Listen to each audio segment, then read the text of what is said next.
औरंगजेबची कबर देशाच्या बाहेर टाकून द्या. उदयनराजे भोसले कडाडले.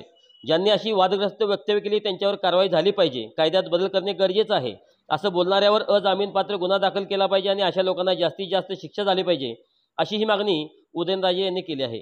खासदार उदयनराजे भोसले पुढे म्हणाले की छत्रपती शिवाजी महाराज हे एकमेव व्यक्तिमत्व की ज्यांनी सर्व धर्म समभावाचा विचार दिला. लोकशाहीचा ढाचा रचण्याचे काम शिवाजी महाराजांनी केले. त्यामुळे त्यांची तुलना कोणासोबत करू शकत नाही. पंतप्रधान नरेंद्र मोदी यांनी आणि भाजपाने शिवाजी महाराजांचे विचार आचरणात आणण्याचे काम केले आहे. एक व्यक्ती म्हणून मी हे सांगतो असेही ते म्हणाले. दंगलखोरांना जातपात नसते.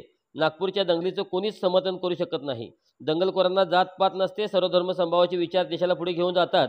राज्य सरकार आणि केंद्र सरकारने लवकरात लवकर शिवाजी महाराज, संभाजी महाराज यांचा शासनमान्य असणारा इतिहास प्रकाशित करावा, म्हणजे वाद होणार नाहीत, असेही उदयनराजे यांनी यावेळी सांगितलं.